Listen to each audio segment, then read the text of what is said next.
দুষ্টু বাচ্চারা কেমন আছো সবাই? এই তো আমি চলে এসেছি। আজকে রান্না করবো নেও দিয়ে। এই তো এখানে প্রথমেই আমার মেস্ত পড়া কড়াইতে বসিয়ে দিলাম। এরপরে মজুর বোতল দিয়ে এক বোতল তেল ঢেলে দিলাম। এই তো এক ফোঁটা বোতলের ভিতরে রাখা যাবে না। এখন পেঁয়াজ কুচি দিয়ে দিলাম। এখন দিয়ে দিব মরিচ কুচি। আর এখন দিয়ে দিব লবণ কুচি, মানে লবণের ফাঁকি, না মানে লবণ। এই তো এখন একটু কুটে নেব দিবলারা চিনি ছাড়া রান্না হবে ওরা তোরা। এই তো এখন দিয়ে দিব টার্মারিক পাউডার। চিনো তোমরা টার্মারিক পাউডার না চিনলে তোমরা দিয়ে দিবা হলুদের ফাঁকি। এরপরে দিয়ে দিবা চিলি পাউডার। আর যদি তোমাদের কাছে চিলি পাউডার না থাকে তাহলে দিয়ে দিবা মরিচের ফাঁকি, বুঝছো? এই তো এখন জন্ডিস কালার মগ দিয়ে এক মগ পানি দিয়ে দিলাম। এরপর একটু কুটে নেব দিবলারা চিনি ছাড়া রান্না হবে পুরা তুরা। টার্মারিক পাউডার মনে হয় কম হয়ে গেছে, আর একটু দিব কি দিব না একটু দিয়ে দিই। আর এখন দিয়ে দিব আসল উপকরণ। এই তো ছোট ছোট মাছ, এখানে কোনো টাকি মাছ নেই।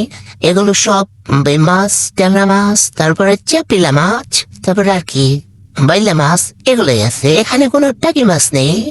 তাহলে নেও দিয়ে একটাই দিয়ে হবে না, এখানে হবে স্পেশালি মাছ দিয়া। আরে শালা আমার ঠ্যাং দেখা যাচ্ছে না। আর এখন দিয়ে দিব নেও, যেটাকে শুদ্ধ ভাষায় বলে দেশি লাউ, একদম কচি লাউ। এই তো এখন দিবলার চিনি ছাড়া রান্না হবে উড়াদুরা।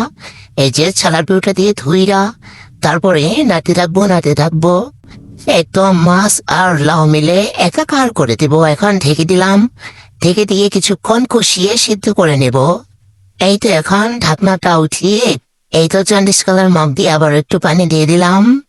এই তো এখন আবারও ঘুটে নেব ঘুটাই একবার লেটকা করে ফেলবো। আবার বেশি ঘুটানো যাবে না, তাহলে মাছগুলো ভেঙে চড়ে একাকার হয়ে যাবে। এখন দিয়ে দিব টমেটো। এই তো টমেটো গুলো দিয়ে দিয়েছি। এখন ঢেকে দিয়ে কিছুক্ষণ সিদ্ধ করে কষিয়ে নেব। আর শালা ঢাকনাটা উঠিয়ে দেখি রান্না কতদূর হলো।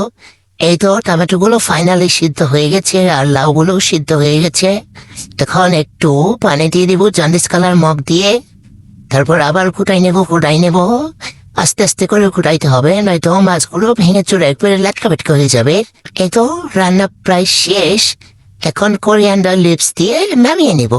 আপনাদের কাছে কোরিয়ান্ডার লিভস না থাকলে আপনারা ধনিয়া পাতা দিয়ে দিবেন, তাহলেই হয়ে যাবে, কোনো সমস্যা নেই। এই তো রান্না হয়ে গেছে। দেখেন কালারটা মাশাআল্লাহ কত সুন্দর হয়েছে।